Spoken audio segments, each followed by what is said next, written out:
जय जगन्नाथ। मु ज्योतिर्विद डॉक्टर भवानी शंकर महापात्र आपण मानकु आजिर राशिफल कार्यक्रम को स्वागत जनाऊँगी। आसंतु जानिबा आजिर दिन संपर्क में। आज हूँ 7 मई मास बा मे मासर 7 तारिख गुरुवार 2026 मसीहा ओडिया रे ज्येष्ठ मास कृष्ण पक्ष सौर मान रे मेष 24 दिन। दर्शक बंधु आसंतु जानिबा आज दिनर तिथि नक्षत्र दिनर पंचांग संपर्क में। आज हूँ पंचमी तिथि। पंचमी तिथि सूर्योदय पर सकाळ 10 घंटा 43 मिनिट पर्यंत भोग हेबे। सकाळ 10 घंटा 43 मिनिट परे षष्ठी तिथि आरंभ हेबे। आज दिन नक्षत्र पूर्वाषाढ़ नक्षत्र। पूर्वाषाढ़ नक्षत्र सूर्योदय पर रात्र बा संध्या 7 घंटा 54 मिनिट पर्यंत भोग हेबे। संध्या 7 घंटा 54 मिनिट परे उत्तराषाढ़ नक्षत्र आरंभ हेबे। आज धनु राशि रे चंद्रमा सूर्योदय पर भोर 2 घंटा 33 मिनिट पर्यंत भोग हेबे। भोर 2 घंटा 33 मिनिट परे चंद्रमा धनु राशि को परित्याग करी मकर राशि को गमन करिवे। आसंतु जानिबा आज दिनर घातबार एवं घात चंद्र संपर्क में। आज तुला एवं कुंभ राशि व्यक्ति विशेषकर घातबार एवं मध्याह्न 2 घंटा 33 मिनिट पर्यंत तुला तथा कुंभ राशि व्यक्तिंकर घात चंद्र मध्य। तेणु तुला राशि एवं कुंभ राशि व्यक्ति विशेष आज दिन विशेष सतर्कता बा सावधानता अवलंबन करने आवश्यक। मान सम्मान रे हानि, पारिवारिक समस्या, स्वास्थ्यगत समस्या बा शारीरिक पीड़ा, छोट छोट कथार उच्च पदाधिकारी सहित कलह बा मत पार्थक्य देखा दे पारे। जगी रखी चलतु। आसंतु जानिबा आज दिन निषिद्ध खाद्य संपर्क में। केउ खाद्य को आपण माने आज ग्रहण करिवे नाही। आज धर्मशास्त्र अनुसार आपण माने दिवा 10 घंटा 43 मिनिट परे निम्ब भक्षण करंतु नाही। निम्ब फूल, निम्ब कढ़, निम्ब पत्र भजा खांतु नाही। कलरा आदि पिता द्रव्य को मध्य सकाळ 10 घंटा 43 मिनिट परे ग्रहण करंतु नाही। एबे आसंतु जानिबा जन्म जातक रे ग्रह स्थिति अनुजाई बा जन्म जातक आपणकर जन्म लग्न एवं राशि अनुजाई कौन पाई विवाह पूर्वर जातक मेलक करिवार आवश्यकता रही। जातक मेलकर गुरुत्व कौन, कहीं आमे जातक मेलक करी बा जातक को मैच मेकिंग करी कहीं विवाह पाई आग्रह करिबा। देखंतु विवाह विवाहर जदि आमे आक्षरिक अर्थ देखिबा बि अर्थ विशेषण, विशेष रूपे अतिबाह समेव विवाह। अर्थात गोटे तोले व्यक्ति विशेष गोटे पुओ बा झियो भाई भौणीर संपर्क रे बंधा, पुओ झियो पिता माता सहित तार संपर्क रे बंधा। घरे आपणकर बड़ भाई अछंती, भौणी अछंती, पिता अछंती, माता अछंती, दादा अछंती, खुड़ी अछंती, समस्त सहित पुतुरा झियारी समस्त सहित गोटे संपर्क रे आपण बंधा पारिवारिक संपर्क रे। किंतु विवाह होउचे एक पवित्र संपर्क। से संपर्क रे आपणकर बि अर्थ विशेषण लागला विशेष रूपे अतिबाह अर्थात विवाह। जहाँ सहित आपण जी जहाँ को विवाह करिवे, जहाँ सहित विवाह बंधन रे आबद्ध हेबे, ता सहित शारीरिक भाव रे, मानसिक भाव रे, फिजिकाली मेंटाली आपणकर सेतिक बॉन्डिंग रहिबा दरकार।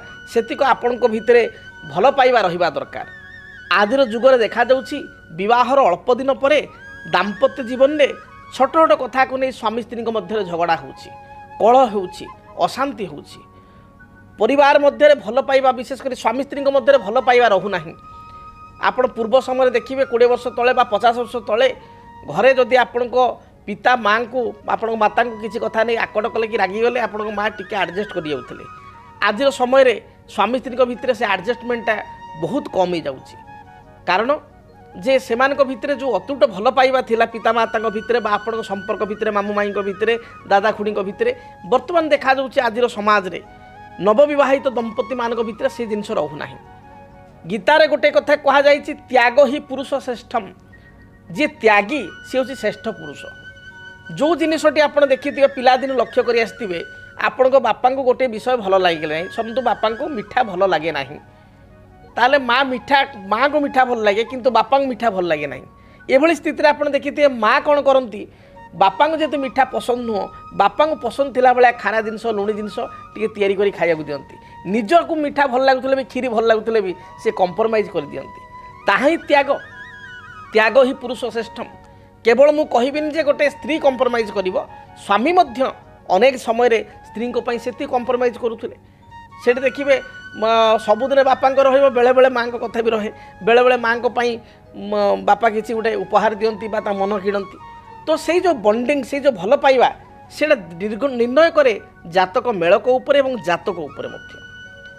ଯେଭଳି ଭାବରେ ଆଉ ଏକ ଛୋଟ ଉଦାହରଣ ଆପଣମାନଙ୍କୁ ଦେବି।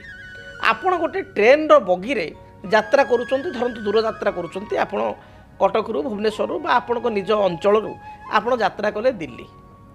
ଦିଲ୍ଲୀ ଯିବା ସମୟରେ ଆପଣ ଲକ୍ଷ୍ୟ କଲେ ଆପଣଙ୍କର ଆଗ ପଛ ବାଁ ଡାହାଣରେ ଆପଣଙ୍କର 5ଟି ଫ୍ୟାମିଲି ପରିବାର ଆପଣଙ୍କ ପାଖରେ ବସିଛନ୍ତି। ସେଠି ଆପଣଙ୍କର ଓଡ଼ିଆ ଲୋକ ଅଛନ୍ତି, 3-4ଟି ପରିବାର ଅଛନ୍ତି, ହିନ୍ଦୀ ଭାଇ ଭଉଣୀ ପରିବାର ଅଛନ୍ତି, ଅନ୍ୟ ଭାଷାର ପରିବାର ଅଛନ୍ତି। କିନ୍ତୁ ଆପଣ ଦେଖିବେ ଗୋଟେ ଦୁଇଟି ବ୍ୟକ୍ତି ବି ସମସ୍ତଙ୍କ ସହିତ ଆପଣଙ୍କର ଡିସ୍କସନ୍ ହେଲା, ଯେହେତୁ ଲଙ୍ଗ୍ ଜର୍ଣ୍ଣି। ଜଣେ ଆପଣଙ୍କର ଓଡ଼ିଆ ଲୋକ ନ ହୋଇକି ବି ଧରନ୍ତୁ ଜଣେ ନନ୍ ଓଡ଼ିଆ ବେଙ୍ଗଲ ଲୋକ ବା ଜଣେ ସାଉଥ୍ ଇଣ୍ଡିଆନ୍ ଲୋକ ଯାଉଛନ୍ତି, ତାଙ୍କ ସହିତ କଥାବାର୍ତ୍ତା ସମୟରେ ଆପଣଙ୍କର ଏତେ ବଣ୍ଡିଂ ହେଇଗଲା, ଆପଣ ତାଙ୍କୁ କ'ଣ କରନ୍ତି କ'ଣ ନାହିଁ, ଆପଣ କ'ଣ କରନ୍ତି କ'ଣ ନାହିଁ, ସେ ପୁରା ବିସ୍ତୃତ ଭାବରେ ଆଲୋଚନା କଲେ। ଏବଂ ଆପଣ ଲାଷ୍ଟକୁ ତାଙ୍କ ଘରର ଆଡ୍ରେସ୍, ଆପଣଙ୍କ ଘରର ଆଡ୍ରେସ୍ ତାଙ୍କୁ ଦେଲେ ଯେ ଆପଣ କେବେ ମୋ ଅଞ୍ଚଳକୁ ଆସିଲେ, ଧରନ୍ତୁ ଭୁବନେଶ୍ୱର ଆସିଲେ କି କଟକ ଆସିଲେ କି ଆପଣ ବଲାଙ୍ଗୀର ଆସିଲେ ଟିକେ ଦୟା କରିକି ଗଞ୍ଜାମ ଆସିଲେ ଆସିବେ ମୋ ପାଖକୁ। ଆପଣ ତାଙ୍କୁ ଆଡ୍ରେସ୍ ଦେଇଦେଲେ, ଫୋନ୍ ନମ୍ବର ଦେଇଦେଲେ ଏବଂ ତାଙ୍କୁ ଆତିଥ୍ୟତା ଇଏ ପାଇଁ ତାଙ୍କୁ ଗୋଟେ ଚାହିଁଲେ ଯେ ଆପଣ କେବେ ଘରକୁ ଆସନ୍ତୁ। ସେ ମଧ୍ୟ ସମାନ ପରି ଭାବରେ ବହୁତ ଖୁସି ହେଲେ ଯେ ଆପଣ ଦୟାକରି ଆମ ଘରକୁ ପ୍ରଥମେ ଆସନ୍ତୁ। ଏଇ ଯେଉଁ ବଣ୍ଡିଂଟା ଏତେ ଲୋକ ବସିବା ଭିତରେ ଗୋଟିଏ ପରିବାର ସହିତ ବା ଗୋଟିଏ ବ୍ୟକ୍ତି ବିଶେଷଙ୍କ ସହିତ ଆପଣଙ୍କର କାହିଁକି ଏତେ ବଣ୍ଡିଂ ହେଲା? ସମସ୍ତଙ୍କ ସହିତ ତ ଆଲୋଚନା ହେଇଛି, ତା ଭିତରେ କିଛି ଲୋକଙ୍କ ବ୍ୟବହାର ଆପଣଙ୍କୁ ବହୁତ ଭଲ ଲାଗିଛି, କିଛି ଲୋକଙ୍କ ବ୍ୟବହାର ଖରାପ ଲାଗିଛି, ଯାହା ସହିତ ଖରାପ ବ୍ୟବହାର ରହିଲା ଅଲଗା କଥା। ଗୋଟେ ଦୁଇଟି ପରିବାର ସହିତ ବା ଗୋଟେ ଫ୍ୟାମିଲି ସହିତ ଆପଣଙ୍କୁ ଏତେ ବଣ୍ଡିଂ କାହିଁକି ହେଲା?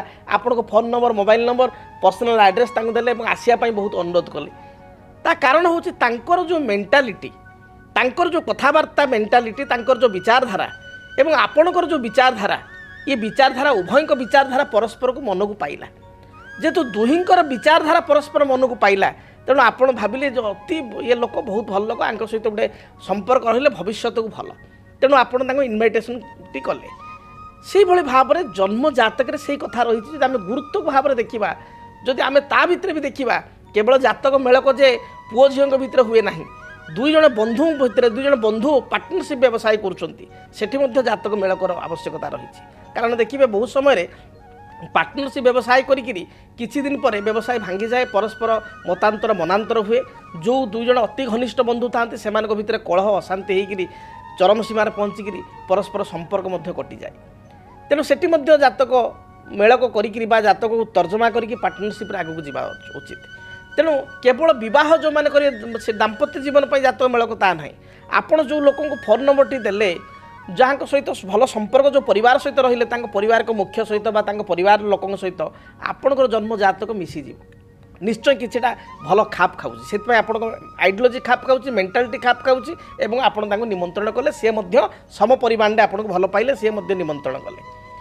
ସେହିଭଳି ଭାବରେ ଆମେ ଯେତେବେଳେ ଜାତକକୁ ବିଚାର କରିବା, ବିବାହ ମେଳକକୁ ବିଚାର କରିବା, ବିବାହ ମେଳକରେ ସଦାବେଳେ ଗୋଟେ କଥା କୁହାଯାଏ, ଲଗ୍ନ ମୂଳମ୍ କ୍ରିୟା ସର୍ବେ ଲଗ୍ନ ମୂଳ ହିଁ ଜାତକମ୍। ପ୍ରଥମ ହେଉଛି ଲଗ୍ନ।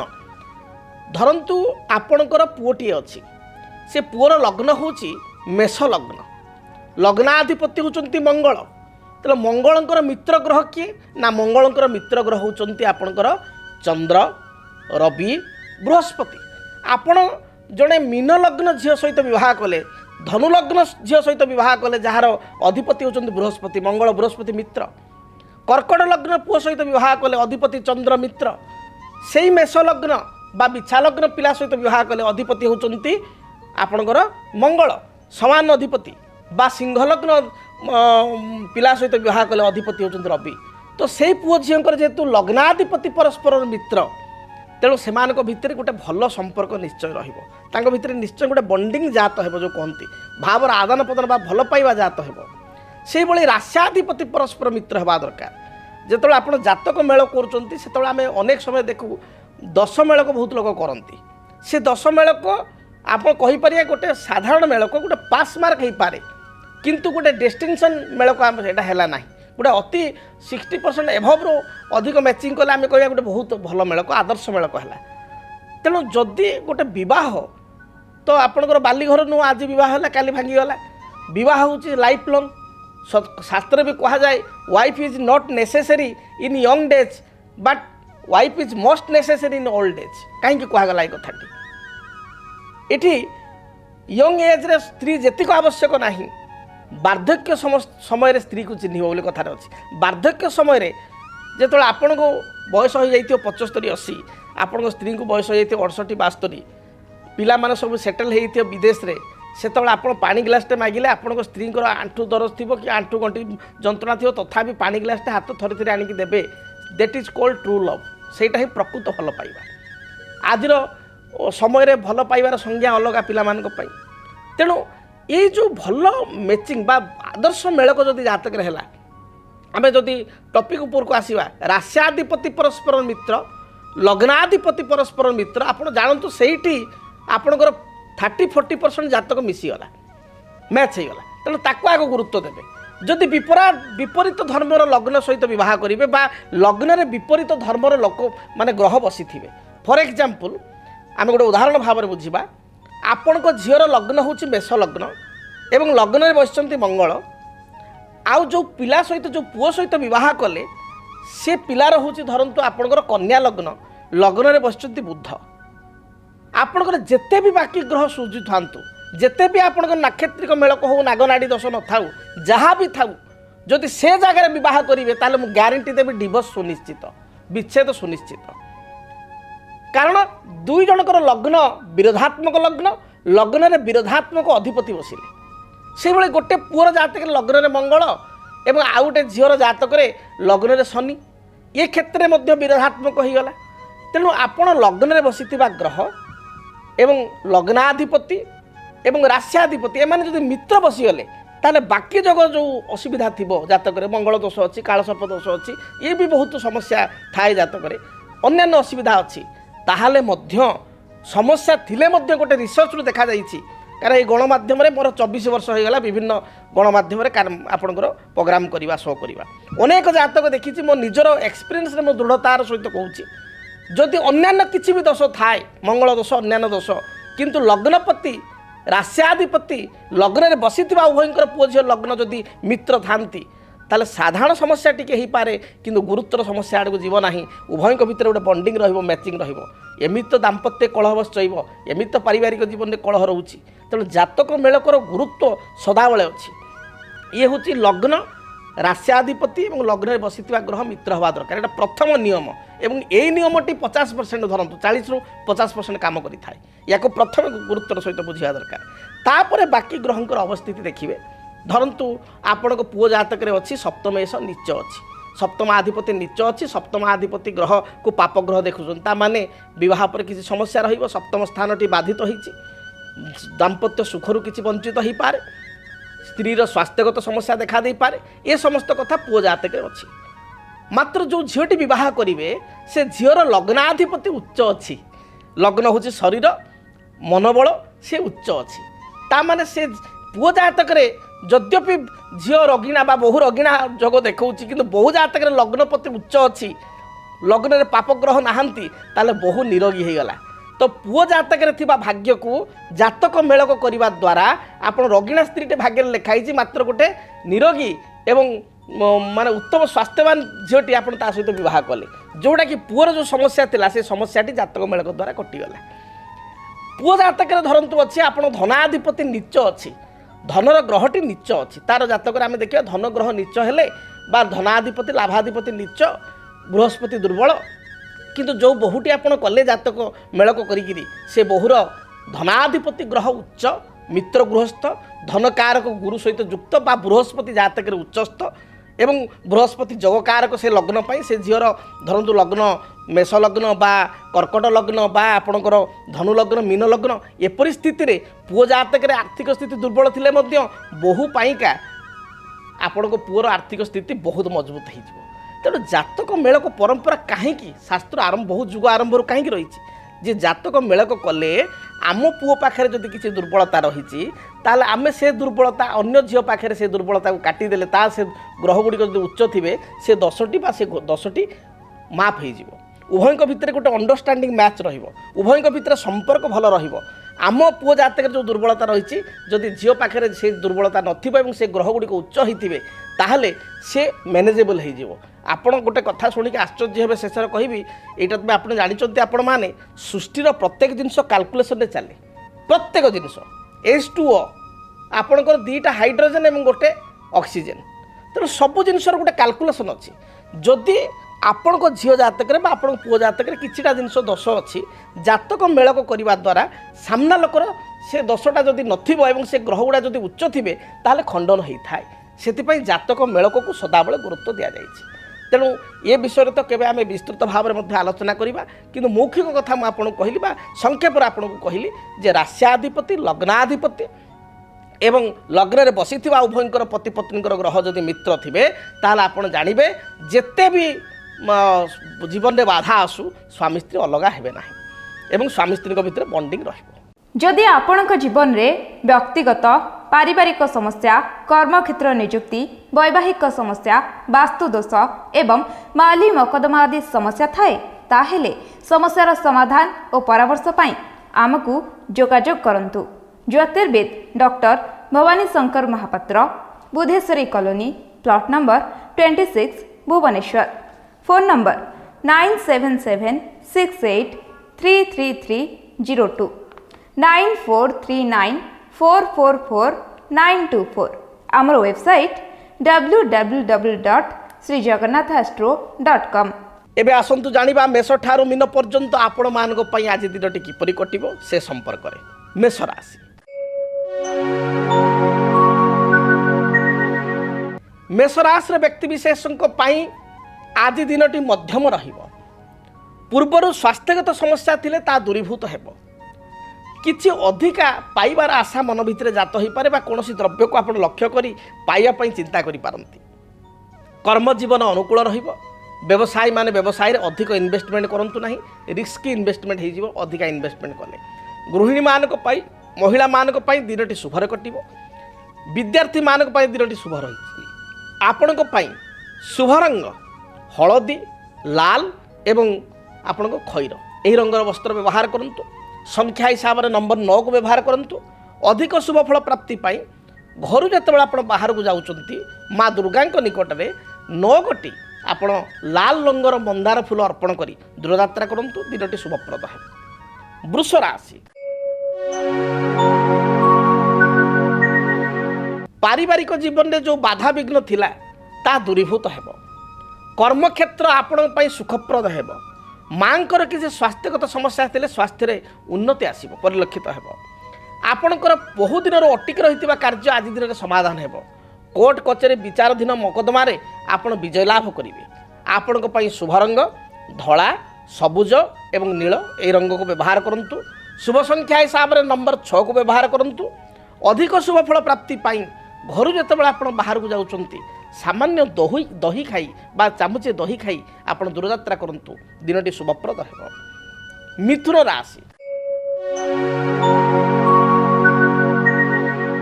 कर्मक्षेत्र रे आपणक दिनटी मध्यम रहिबो मात्र व्यवसायी माने व्यवसाय रे सफलता लाभ करिवे आर्थिक दृष्टिकोण व्यवसाय भल 2 पैसा रोजगार करिवे जो माने राजनीतिक व्यक्ति विशेष से माने दलीय कर्मी आस्था भाजन हेबे जो माने आईटी इंडस्ट्री रे काम करुचंती टेक्सटाइल इंडस्ट्री रे काम करुचंती से माने पई दिनटी बहुत भलरे बीतिबो विद्यार्थी माने उच्च विद्यार सफलता लाभ करिवे इंटरव्यू रे कृतकार्य हेबे आपणक पई शुभ रंग सबुज हलदी एवं गोलापी एही रंगर वस्त्र व्यवहार करंतु शुभ संख्या हिसाब से नंबर 5 एवं 6 उभय संख्या को व्यवहार करंतु अधिक शुभ फल प्राप्ति पाई आपण भगवान गणेश को दर्शन करंतु भगवान गणेश निकट में अष्टदल दुर्वा अर्पण करी दूरयात्रा करंतु कर्कट राशि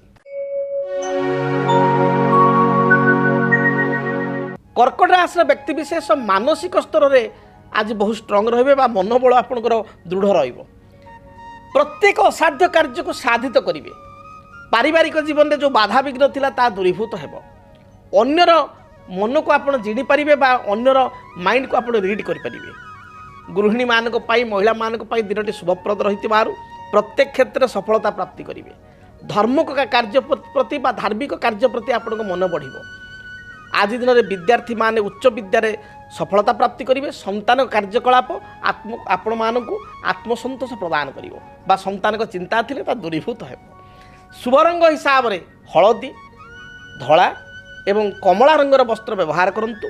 संख्या हिसाब से नंबर 2 को व्यवहार करंतु। अधिक शुभ फल प्राप्ति करिया पाई आपण देवाधिदेव महादेव को दर्शन करंतु। महादेव को लिंगरे बा शिवलिंगरे किछि क्षीर रे मिश्री मिलाई अर्पण करंतु। दिनटी शुभप्रद हेबो। सिंह राशि पूर्वरु किछि आर्थिक समस्या थिले ताहा आज दूरीभूत हेबो। आर्थिक दृष्टिकोण दिनटी लाभप्रद रहिबो। बकिया थिबा अर्थ राशि आज आपण पाई परिबे। बैंक बीमा फाइनान्स इंश्योरेंस क्षेत्र किसी ऋण पर आवेदन करते ऋणग्रस्त आपण ऋण आप मंजूर हो। जो माने सरकारी क्षेत्र में काम कर सरकारी कर्मजीवी अच्छा से दिनटी बहुत भलरे कटिब। महिला मानक दिनटी नूतन सुजोग बा अपरच्युनिटी आनीदेव। आपण शुभ रंग लाल हलदी एवं आपणकर खैर यही रंगर वस्त्र व्यवहार करंतु। शुभ संख्या हिसाब से नंबर 1 को व्यवहार करंतु। अधिक शुभ फल प्राप्ति पाई घर जितेबाला आप दूरयात्रा करुँचे से रक्त चंदन कपाल बा गलार लगाई दूरयात्रा करंतु। दिनटी शुभप्रद है। कन्या राशि पारिवारिक जीवन सुखप्रद है। वृत्ति क्षेत्र में सफलता प्राप्ति करेंगे। उच्च पदाधिकारी सहित सुसंपर्क स्थापन हो। निजर रुचि संबंधित कार्य जोटा आपको भल लगे से भली किसी काम आज करेंगे बा रुचिकर खाद्य प्राप्ति करेंगे। आपण दिनटी शुभरे कटुथिबारु कौन शुभ कर्म को आरंभ कले दिनटी शुभप्रद हेबो। आपण शुभ रंग सबुज नील आकाशी यही रंग को व्यवहार करंतु। शुभ संख्या हिसाब से नंबर 5 को व्यवहार करंतु। अधिक शुभ फल प्राप्ति पाई माँ दुर्गा को दर्शन करंतु। माँ दुर्गांकर गायत्री मंत्र ओम कात्यायनी देव्यै च विद्महे कन्या कुमारी च धीमहि तन्न दुर्गा प्रचोदयात् ए मंत्र को 21 थर जप करी आपण दूरयात्रा करंतु। दिनटी शुभप्रद है। जदि आपणक जीवन रे व्यक्तिगत पारिवारिक समस्या कर्मक्षेत्र नियुक्ति वैवाहिक समस्या वास्तु दोष एवं माली मकदमा आदि समस्या थाए ताहेले समस्यार समाधान और परामर्श पाई आमकु जोगाजोग करंतु। ज्योतिर्विद doctor Bhavani Shankar Mahapatra Budheswari colony plot number 26 Bhubaneswar.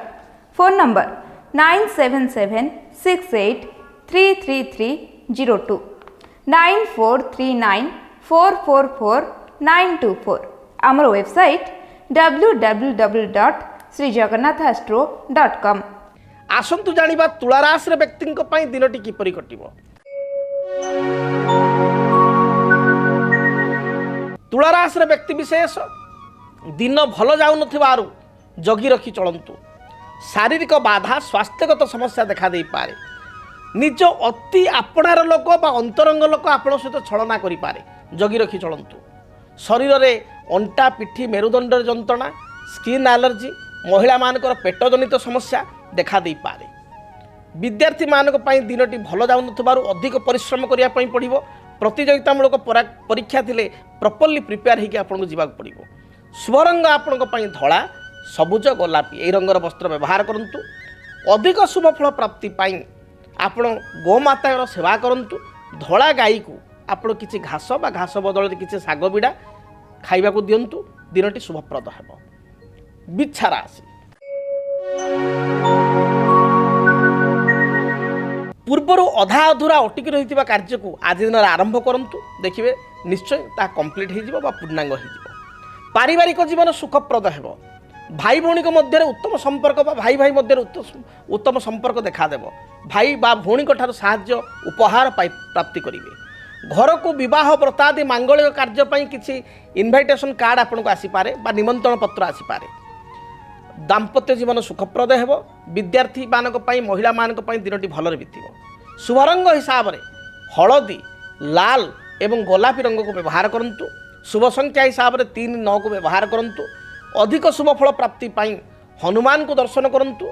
Hanuman को निकट में आपण किछि अपराजिता फूल बा विशेषकर 7टी नील अपराजिता फूल अर्पण करी दूरयात्रा करंतु। शुभ फल प्राप्ति करेंगे। धनु राशि दिनटी आपण अत्यंत शुभप्रद रहिबो। जहाँ बाधा विघ्न पूर्वर थिला ता दूरीभूत हेबो। कर्मक्षेत्र मार्ग प्रशस्त हेबो। उच्च पदाधिकारी मन जिणी पारिबे। ଆଜି ଦିନରେ ସହକର୍ମୀଙ୍କ ଠାରୁ ମଧ୍ୟ ସାହାଯ୍ୟ ସହଯୋଗ ପ୍ରାପ୍ତି କରିବେ। ବ୍ୟବସାୟୀ ମାନେ ବ୍ୟବସାୟିକ ସଫଳତା ଲାଭ କରିବେ। ଯେଉଁମାନେ କର୍ମଜୀବୀ ମହିଳା ବା ଗୃହିଣୀ ସେମାନେ ନିଜ ଦକ୍ଷତାକୁ ପ୍ରତିପାଦିତ କରି ଆଜି ଅନ୍ୟମାନଙ୍କ ଠାରୁ ପ୍ରଶଂସିତ ହେବେ। ବିଦ୍ୟାର୍ଥୀମାନଙ୍କ ପାଇଁ ଦିନ ଭଲ ଯାଉଥିବାରୁ ପଢ଼ାପଢ଼ିରେ ଶୁଭଫଳ ପ୍ରାପ୍ତି କରିବେ। କୌଣସି କାର୍ଯ୍ୟ ଅଧାରେ ଅଟକିଥିଲେ ତାକୁ ଆଜି ଆପଣ ଆରମ୍ଭ କରନ୍ତୁ, ନିଶ୍ଚୟ ଶୁଭଫଳ ପ୍ରାପ୍ତି କରିବେ। ବା ଯେକୌଣସି ନୂତନ କର୍ମକୁ ଆରମ୍ଭ କରନ୍ତୁ, ଅୟମ ଆରମ୍ଭ ଶୁଭ ରହିବ। ଆପଣଙ୍କ ପାଇଁ ଶୁଭ ରଙ୍ଗ ହଳଦୀ, ଆପଣଙ୍କର ଲାଲ ଏବଂ ଖଇର ଏହି ରଙ୍ଗର ବସ୍ତ୍ର ବ୍ୟବହାର କରନ୍ତୁ। ସଂଖ୍ୟା ହିସାବରେ ନମ୍ବର 3କୁ ବ୍ୟବହାର କରନ୍ତୁ। ଶୁଭତା ପ୍ରାପ୍ତି ପାଇଁ ବା ଅଧିକ ଶୁଭଫଳ ପ୍ରାପ୍ତି ପାଇଁ ଆଜି ଦିନରେ ଆପଣ ମହାଦେବଙ୍କର ଗାୟତ୍ରୀ ମନ୍ତ୍ର ଓମ୍ ତତ୍ପୁରୁଷାୟ ବିଦ୍ମହେ ମହାଦେବାୟ ଧୀମହି ତନ୍ନ ରୁଦ୍ର ପ୍ରଚୋଦୟାତ୍, ଏହି ମନ୍ତ୍ରକୁ 11 ଥର ଜପ କରି ଦୂରଯାତ୍ରା କରନ୍ତୁ। ଦିନଟି ଶୁଭପ୍ରଦ ହେବ। ମକର ରାଶିର ବ୍ୟକ୍ତିଙ୍କ ପାଇଁ ଦିନଟି କିପରି କଟିବ ସେ ସମ୍ପର୍କରେ ଜାଣିବା। ମକର ରାଶି, ମକର ରାଶିର ବ୍ୟକ୍ତିଙ୍କ ପାଇଁ ଦିନଟି ଶୁଭପ୍ରଦ ରହିଛି। ଆଜି ଦିନରେ କୌଣସି ଅର୍ଥ ଆପଣ ପ୍ରାପ୍ତି କରିବେ। ଉପହାର ସୂତ୍ରରେ କିଛି ଦ୍ରବ୍ୟ ମିଳିପାରିବ ଆପଣଙ୍କୁ। ବିବାହ ବ୍ରତ ମାଙ୍ଗଳିକ କାର୍ଯ୍ୟରେ ଆପଣ ଯୋଗଦାନ କରିବେ। ନିଜ ଅନ୍ତରର କଥା ଆପଣ ଅନ୍ୟମାନଙ୍କ ପାଖରେ ସେୟାର କରିବା ପାଇଁ ସୁଯୋଗ ପାଇବେ ବା ଅତି ଆପଣା ଲୋକଙ୍କ ସହିତ ସେୟାର କରିବେ। ଯେଉଁମାନେ ବିଦ୍ୟାର୍ଥୀ ଲେଖାପଢ଼ାରେ ଶୁଭଫଳ ପ୍ରାପ୍ତି କରିବେ। ପାରିବାରିକ ଜୀବନ ଗୃହସ୍ଥ ଜୀବନ ଶୁଭପ୍ରଦ ରହିବ। ଆପଣଙ୍କ ପାଇଁ ଦିନ ଭଲ ଯାଉଥିବାରୁ ଯେକୌଣସି ଶୁଭ କାର୍ଯ୍ୟ ବିଶେଷ କରି ମାଙ୍ଗଳିକ କାର୍ଯ୍ୟ ବା ଧାର୍ମିକ କାର୍ଯ୍ୟର ଆରମ୍ଭ କରନ୍ତୁ। ଦିନଟି ଶୁଭପ୍ରଦ ହେବ। ଶୁଭ ରଙ୍ଗ ହିସାବରେ ସବୁଜ, ଆପଣଙ୍କର ବଟର କଲର୍ ବା ଲହୁଣୀ କଲର୍ ବା ଘିଅ କଲର୍ ଆମେ କହିପାରିବା, ଘିଅ କଲର୍ ଏବଂ ଖଇର କଲର୍ର ରଙ୍ଗକୁ ବ୍ୟବହାର କରନ୍ତୁ, ବସ୍ତ୍ର ବ୍ୟବହାର କରନ୍ତୁ। ସଂଖ୍ୟା ହିସାବରେ ନମ୍ବର 6 ଏବଂ 8କୁ ବ୍ୟବହାର କରନ୍ତୁ। ଅଧିକ ଶୁଭଫଳ ପ୍ରାପ୍ତି ପାଇଁ କାଳି ଗାଈର ସେବା ଯତ୍ନ ନିଅନ୍ତୁ। କୌଣସି କାଳି ଗାଈକୁ ଘାସ ବା ଘାସ ସହିତ ସାମାନ୍ୟ ଗୁଡ଼ ମିଶାଇ ଖାଇବାକୁ ଦିଅନ୍ତୁ। ଦିନଟି ଶୁଭପ୍ରଦ ହେବ। କୁମ୍ଭ ରାଶି, ଆପଣଙ୍କର ସ୍ୱାସ୍ଥ୍ୟଗତ ସମସ୍ୟା ଦିନଟିରେ ଦେଖାଦେବ। ଗୁପ୍ତ ଶତ୍ରୁଙ୍କ ଯୋଗୁଁ ମନ ବିଚଳିତ ହେବ। ଅନ୍ୟକୁ ସାହାଯ୍ୟ କରି ନିଜେ ପସ୍ତାଇବାକୁ ପଡ଼ିପାରେ। ଆଜି ଦିନରେ ଜଗି ରଖି ଚଳନ୍ତୁ। ବିଶେଷ କରି ଯାନବାହନରେ ଦୁର୍ଘଟଣା ଥିବାରୁ ଜଗି ରଖି ଚଳନ୍ତୁ। ଜୋରରେ ଗାଡ଼ି ମଟର ଚାଳନା କରନ୍ତୁ ନାହିଁ। ଦାମ୍ପତ୍ୟ ଜୀବନରେ ସାଧାରଣ କଥାକୁ ନେଇ କଳହ ଅଶାନ୍ତି ଦେଖାଦେଇପାରେ। ଜଗି ରଖି ଚଳନ୍ତୁ। ଶୁଭ ରଙ୍ଗ ହିସାବରେ ସବୁଜ, ଆପଣଙ୍କର ବାଇଗଣୀ ଏବଂ ଖଇର ରଙ୍ଗକୁ ବ୍ୟବହାର କରନ୍ତୁ। ସଂଖ୍ୟା ହିସାବରେ ନମ୍ବର 8 ବ୍ୟବହାର କରନ୍ତୁ। ଅଧିକ ଶୁଭଫଳ ପ୍ରାପ୍ତି ପାଇଁ ହନୁମାନ ଚାଳିଶା ପାଠ କରି ଘରୁ ଦୂରକୁ ଯାଆନ୍ତୁ, ଦୂର ସ୍ଥାନକୁ ଯାଆନ୍ତୁ। ଯାହା ବି ରିଷ୍ଟ ରହିଛି ଖଣ୍ଡିତ ହେବ। ମୀନ ରାଶି, ଦିନଟି ଆପଣଙ୍କ ପାଇଁ ଶୁଭପ୍ରଦ ରହିବ। ଧାର୍ମିକ କାର୍ଯ୍ୟ ମାଙ୍ଗଳିକ କାର୍ଯ୍ୟ ପ୍ରତି ମନୋନିବେଶ କରିବେ। ଗାଁରେ କିମ୍ବା ଆପଣଙ୍କର ସୋସାଇଟିରେ କିଛି କାମକୁ ନେଇ ଆପଣ ନେତୃତ୍ୱ ନେଇପାରନ୍ତି ବା ଆଗଭର ହୋଇପାରନ୍ତି। ପାରିବାରିକ ଜୀବନ ସୁଖପ୍ରଦ ହେବ। ଥଣ୍ଡା ପିତ୍ତ ବାତ ଆଦି ସମସ୍ୟା ଥିଲେ ତା'ର ସମାଧାନ ହେବ। ଗୃହିଣୀମାନଙ୍କ ପାଇଁ ଦିନଟି ଭଲରେ ଯାଉଥିବାରୁ କୌଣସି ନୂତନ କାର୍ଯ୍ୟକୁ ଆରମ୍ଭ କଲେ ଶୁଭପ୍ରଦ ପାଇବେ, ଶୁଭଫଳ ପ୍ରାପ୍ତି କରିବେ। ଅନ୍ୟମାନଙ୍କ ଠାରୁ ପ୍ରଶଂସା ପାଇବେ। ରାଜନୈତିକ ବ୍ୟକ୍ତିବିଶେଷ ସାମାନ୍ୟ ଚିନ୍ତାରେ ଦିନଟିକୁ ଅତିବାହିତ କରିପାରନ୍ତି। ଆପଣଙ୍କ ପାଇଁ ଶୁଭ ରଙ୍ଗ ହଳଦୀ, ଆପଣଙ୍କର ଗୋଲାପୀ, ଲାଲ ଏବଂ ଖଇର ଏହି ରଙ୍ଗର ବସ୍ତ୍ର ବ୍ୟବହାର କରନ୍ତୁ। ଶୁଭ ସଂଖ୍ୟା ହିସାବରେ 1 ଏବଂ 3କୁ ବ୍ୟବହାର କରନ୍ତୁ। ଅଧିକ ଶୁଭଫଳ ପାଇବା ପାଇଁ ଆପଣ ଚନ୍ଦନରେ କିଛି କେଶର ମିଶାଇ ତାକୁ ଘରି କପାଳରେ ବା ଗଳାରେ ଲଗାଇ ତିଳକ କରି ଦୂରଯାତ୍ରା କରନ୍ତୁ। ଦିନଟି ଶୁଭପ୍ରଦ ହେବ।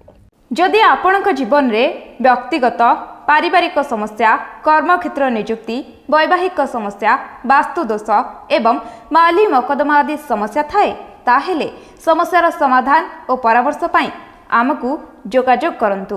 ଜ୍ୟୋତିର୍ବିଦ doctor Bhavani Shankar Mahapatra, Budheswari colony, plot number 26, Bhubaneswar. Phone number 9776833302 9439444924। ଆମର ୱେବସାଇଟ୍ www.srijagannathastro.com। ତେବେ ଆଜି ତ ସମୟ ଇସାରା ଦେଲାଣି, କାର୍ଯ୍ୟକ୍ରମକୁ ଏଇଠି ରଖିବା ପାଇଁ ପଡ଼ିବ। ଆଜି ପାଇଁ ବିଦାୟ ଦିଅନ୍ତୁ।